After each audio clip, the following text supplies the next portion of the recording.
Hi friends, welcome to Deepika Telugu రుచులు. గోంగూర బోటి fry కూర చాలా టేస్టీగా ఉంటుంది. ఇందులో 1 డ్రాప్ వాటర్ కూడా వేయకుండా సింపుల్ అండ్ టేస్టీగా గోంగూర బోటి కూరని ప్రిపేర్ చేసుకోవచ్చు. వీడియోలోకి వెళ్లే ముందు మన ఛానల్ని ఫస్ట్ టైం చూస్తున్నట్టయితే ఛానల్ని సబ్స్క్రైబ్ చేసుకుని పక్కన ఉన్న బెల్ ఐకాన్ని క్లిక్ చేసి ఆల్ అనే ఆప్షన్లో పెట్టండి. ఆల్రెడీ మన ఛానల్ని సబ్స్క్రైబ్ చేసుకున్న వాళ్ళకి thank you very much. Daily నేను అప్లోడ్ చేసే వీడియోస్ని ఫాలో చేయడానికి ట్రై చేయండి. ఇంకెందుకు ఆలస్యం, గోంగూర బోటి ఫ్రై ఎలా తయారు చేయాలో ఇప్పుడు ఈ వీడియోలో చూసేయండి. ఈ రెసిపీ కోసం నేను 300 గ్రామ్స్ బోటి తీసుకున్నాను. ముందుగా బోటీని వేడి నీటిలో ఉడికించి శుభ్రం చేసి తీసుకోవాలి.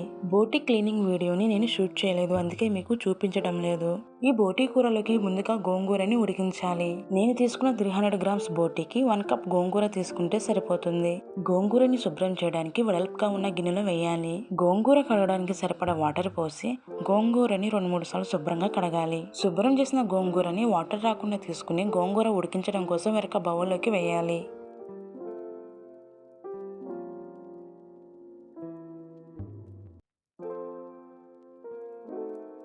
శుభ్రం చేసిన గోంగూరలో 1/4 గ్లాస్ వాటర్ పోసి మంటని మీడియం ఫ్లేమ్లో పెట్టి గోంగూరని 3 మినిట్స్ ఉడికించాలి.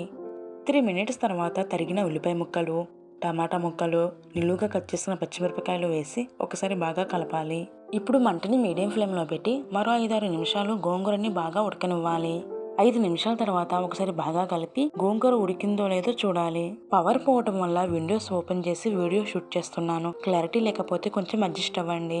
గోంగూర బాగా ఉడికింది. వేడి చల్లారాక గోంగూరని మెత్తగా గ్రైండ్ చేసి తీసుకోవాలి. ఇప్పుడు స్టవ్ మీద ప్యాన్ పెట్టి 3-4 స్పూన్స్ పల్లి ఆయిల్ వేయాలి. ఆయిల్ వేడయ్యాక దంచిన 5-6 వెల్లుల్లి, ఎండుమిరపకాయలు, 1/2 టీ స్పూన్ ఆవాలు, జీలకర్ర వేసి ఒకసారి బాగా కలపాలి. అలాగే కరివేపాకు కొద్దిగా, ఇలాచి, లవంగాలు, దాల్చిన చెక్క, స్టార్ పువ్వు, జాపత్రి, బిర్యానీ ఆకు వేయాలి. దినుసులు ఫ్రై అయ్యాక తరిగిన ఉల్లిపాయ ముక్కలు, పచ్చిమిరపకాయ ముక్కలు, చిటికెడు ఉప్పు వేసి ఒకసారి బాగా కలపాలి. మంటను మీడియం ఫ్లేమ్లో పెట్టి ఉల్లిపాయ ముక్కల్ని దూరగా మగ్గనివ్వాలి. ఫైనల్ గా పవర్ కూడా వచ్చేసింది. ఇప్పుడు ఉల్లిపాయ ముక్కల్ని ఒకసారి బాగా కలపాలి. ఇప్పుడు ఇందులో 1 టేబుల్ స్పూన్ అల్లం వెల్లుల్లి పేస్ట్ వేసి ఒకసారి బాగా కలిపి అల్లం పచ్చివాసన పోయేంత వరకు మగ్గనివ్వాలి. అల్లం పచ్చివాసన పోయాక శుభ్రం చేసిన బోటి, రుచికి సరిపడా ఉప్పు, 1/4 టీ స్పూన్ పసుపు వేసి ఒకసారి బాగా కలపాలి. మంటను మీడియం ఫ్లేమ్లో పెట్టి 5 నిమిషాల పాటు మగ్గనివ్వాలి. 5 నిమిషాల తర్వాత ఒకసారి బాగా కలిపి మంటని లో టు మీడియం ఫ్లేమ్లో పెట్టి మరో 5 నిమిషాల పాటు మగ్గనివ్వాలి. 5 నిమిషాల తర్వాత 3 స్పూన్స్ కారం తక్కువగా తినేవాళ్ళు 2 స్పూన్స్ వేస్తే సరిపోతుంది. అలాగే 1 స్పూన్ మటన్ మసాలా, 1/2 స్పూన్ జీలకర్ర పొడి, 1 టేబుల్ స్పూన్ ధనియాల పొడి వేసి ఒకసారి బాగా కలపాలి.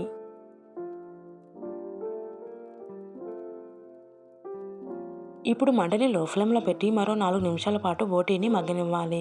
4 నిమిషాల తర్వాత గ్రైండ్ చేసిన గోంగూరని వేసి ఒకసారి బాగా కలపాలి. గోంగూరను ఇలా గ్రైండ్ చేసి వేయడం వల్ల కూర అన్నంలో కలుపుకునేటప్పుడు గ్రేవీగా ఉంటుంది. ఇప్పుడు మంటని లో టు మీడియం ఫ్లేమ్లో పెట్టి కూరని మరో 4 నిమిషాల పాటు మగ్గనివ్వాలి. కూర మగ్గేటప్పుడు మధ్యలో గరిటెతో కలుపుతూ ఉండాలి, లేదంటే కూర అడుగు మాడిపోతుంది.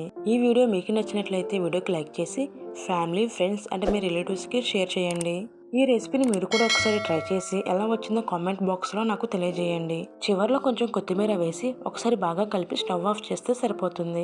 టేస్టీగా గోంగూర బోటి కూర రెడీ. గోంగూర బోటి కూరని ఇలా ట్రై చేశారంటే బోటి అంటే ఇష్టం లేని వాళ్ళు కూడా ఎంతో ఇష్టంగా తింటారు. ఒక ముద్ద ఎక్కువగానే తింటారో కానీ తక్కువ మాత్రం తినరు. సరే కానీ వీడియోని చూసి వెళ్ళిపోకుండా కొంచెం వీడియోకి లైక్ కొట్టండి please. Thank you for watching.